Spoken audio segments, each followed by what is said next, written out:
welcome back. If you are just joining us, we are on to a very interesting program, Democracy and Rule of Law. Today, we've looked at the issue of the retention or otherwise of the immunity clauses in our Constitution. Now, we want to look at the second topic, which has to do with the moves to amend our Constitution and make provision for a Prime Minister. And we know that after independence, Nigeria tinkered with parliamentary system of government and thereafter moved to presidential system. Now, Pastor Deji, what do you have to think concerning this move by the National Assembly to get us back to parliamentary system? Well, if you ask me, I think it's a new political agenda of some people. That's my view about it. That it's likely to be a political agenda of some people. Because if you look at the bill itself that is professing to alter the Constitution, it is as if they are not interested in true national discourse over it.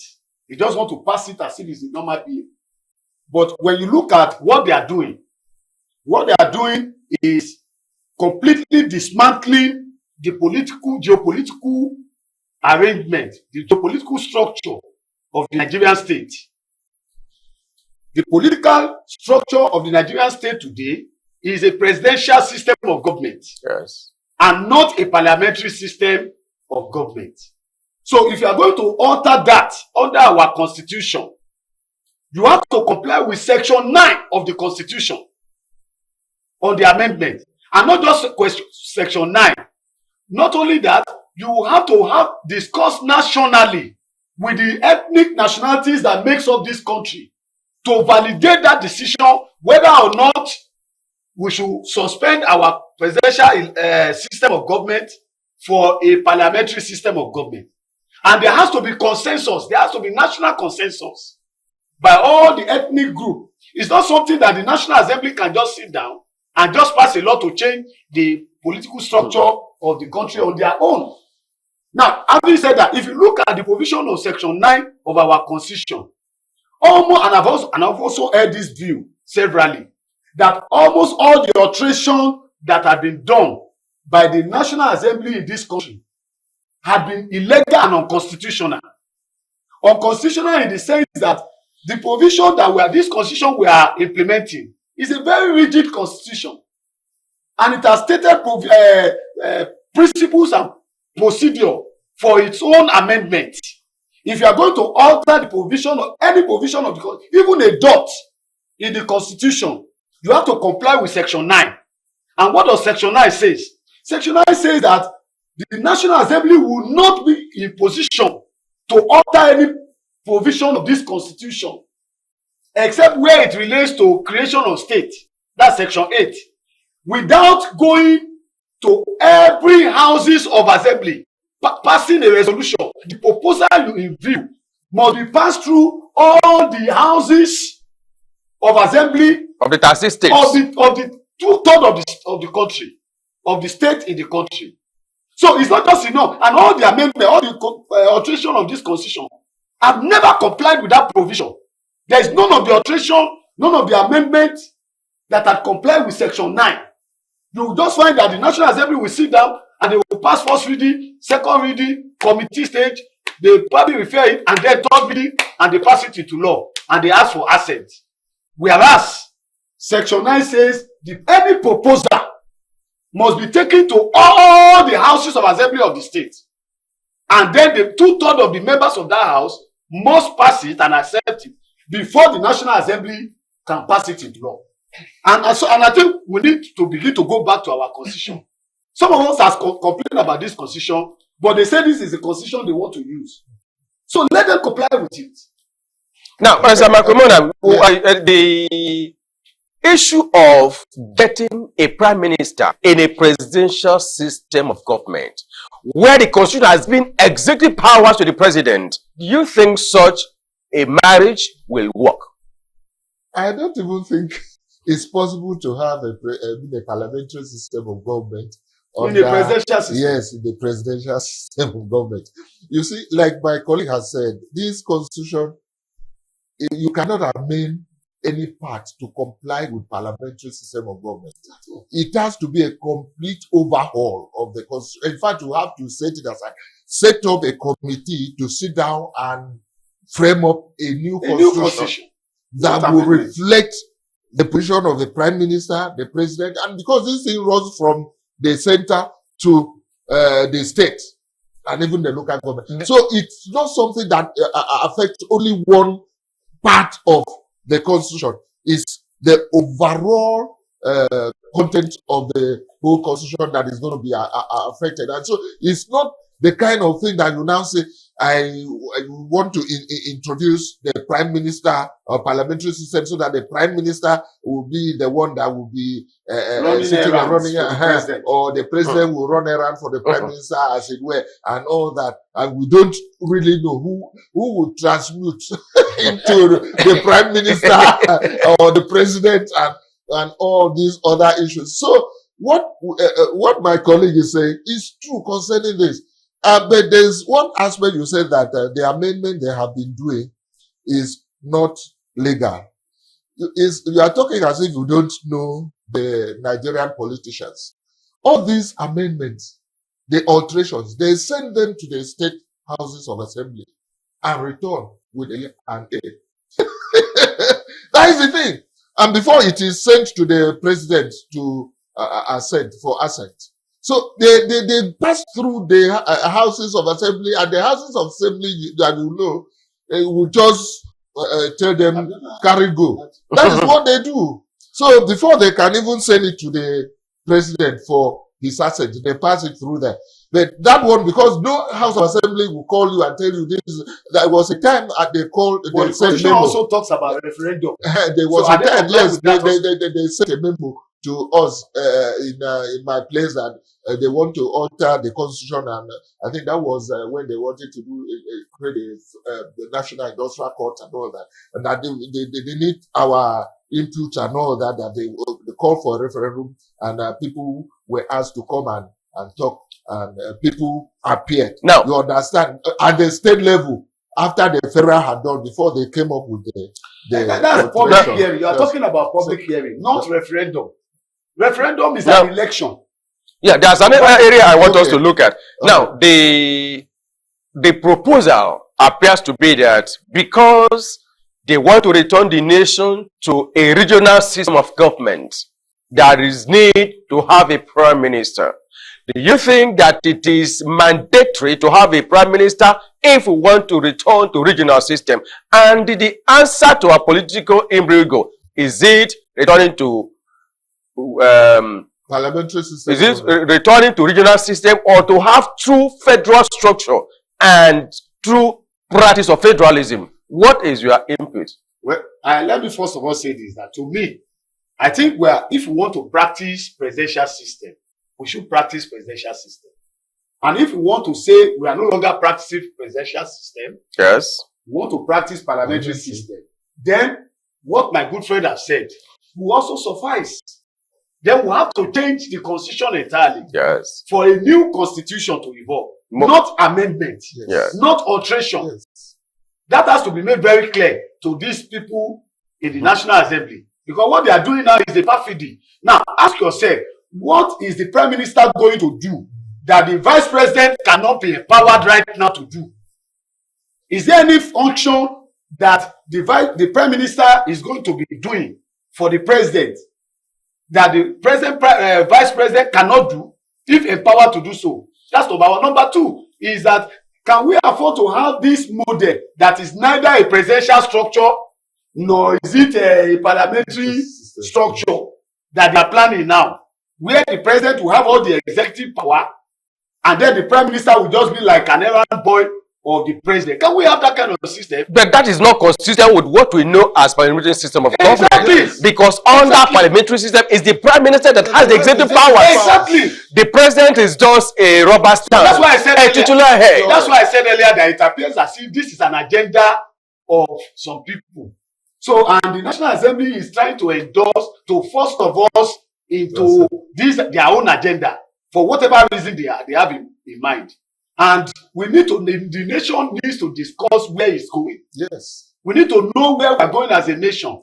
If we still want but I will tell you that there's nothing wrong with the presidential system. The only thing is the cost of governance. Yes. Okay, which can be trimmed down.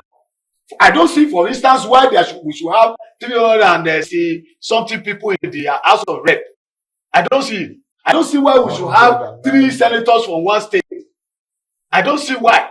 And I don't see why the president should have 50 ministers. I don't see why, for instance, one governor should have 27, 30 special advisors. Doing what? So all of that can be cut down in a presidential structure. And then if we have a true federalism, where power is devolved to the states, then we will have most of this problem we're having. And then we move the immunity clause that we have said. I think all of this will bring sanity to our polity. In other words, you're saying that instead of going for a prime minister and all that, that let true federal structure be put in place. Yes. Let the states have their own powers. Yes. Carry on with the activities in their respective states. Let the local governments be there functioning in their own area, and let the states control their resources and then contribute to the center, the federal. Nobody will be as obtains in the United States of America, in Canada, and other countries that practice true federalism. Yes.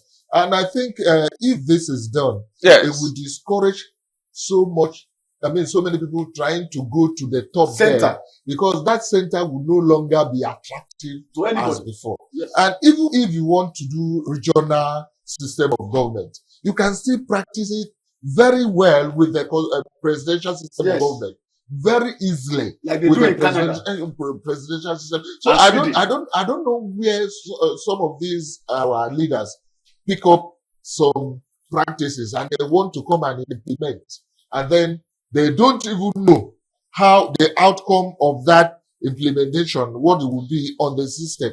Because somebody can just bring a system of government now that will come and then collapse everything and hand over power to one person. That is and where the one person will now become Adolf Hitler that is where of Germany. And we will return to a point that even those of us sitting down talking like this, there will be no opportunity to talk, because you cannot say anything before you say it, you are moved into a truck and sent to prison. That is what we should resist, because we are seeing what is going on. We have to resist it now to ensure that we don't get to that particular point. Now, let me also say this finally, that yes, this model appears like the China model. This new prime minister with president, it appears as if it is China model. You know, in China, they have the president who has all the executive power of life and death. And then you have the premier, who is like the prime minister, who does whatever the president asks him to do. And that is there because China is a dictatorship. Okay? China is a complete dictatorship where one man determines the policy of state. And whatever he wants is what they do. So you have a prime minister who does not have executive power. Whereas under the parliamentary system, which is what they are pretending to be operating in China, but it's not true, is you are supposed to have a prime minister who has all the executive powers. Yes. And then the president is just a titular or ceremonial president. Yes. Okay? But in this system, this China model that the National Assembly is trying to introduce, all the executive power will now be in the president. And I believe maybe that's why they are even asking that the immunity of all others should be taken away, so that only the president will have immunity. So as to give this power, this absolute power, to whoever becomes the president of the country. And I think we don't need that at this time. We don't need China-made system of government. China system. We have enough China-made system. We should not import Chinese model of governance. All right.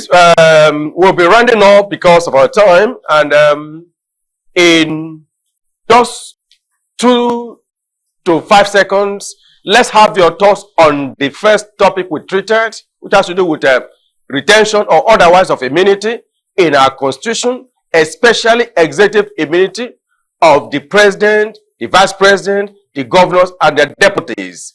And also on the second topic we just looked at, the issue of turning from presidential system to parliamentary system or an admixture of both?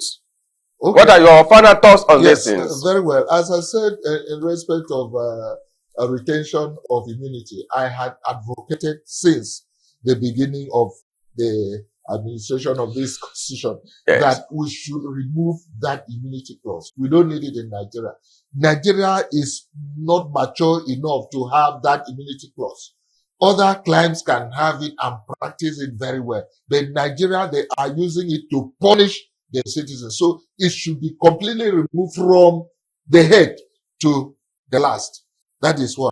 Then, in respect of this parliamentary system of government, as I said earlier, we don't need a China-made system of government in Nigeria. What we need is to reform this presidential system of government and do it properly. Allow separation of powers. Allow the National Assembly to have its own powers and enjoy its own independence. Allow the judiciary to enjoy its independence and allow the executive to enjoy its independence. The moment we are able to separate these three, and then we know very many times in the days that Bukola Saraki was a Senate president, we recall that a bill will get to the National Assembly and we will just know that that bill cannot go through and it will be thrown out. Not in Nigeria again, not in the present system of government. So we need that separation of powers. And also, during that period too, that was why this man was sent away now. The CJ and then, because they knew that his own stand on issues, the moment it is not law, he would not succumb. But we have lost that kind of beautiful opportunity. Pastor Deji, yes, in few seconds, because of our time. I want to first of all agree with the submission of my brother, the two submissions he made in respect of this matter. But much more than that, I also want to advise our judges, to step up their act. There's a need for the judiciary to be more active and to be courageous in facing some of these political issues. That's number one. Number two is that the National Assembly needs to be careful of Nigerian people. And I want to say this to them, if they are listening to this program. They are representing the Nigerian people. They are not the one who voted themselves. We voted you there. And we expect you to do the right thing. And if you don't do the right thing, a time will come when many of you, your name will be aberration in this country. Yeah, all right. We'll be running up because of our time. Our time is fast spent. We'll thank you so much for your insightful contributions. We'll be drawing the curtain at this stage. We'll meet again next Sunday on this wonderful, insightful program. We'll follow us on other channels. Thank you and see you next week.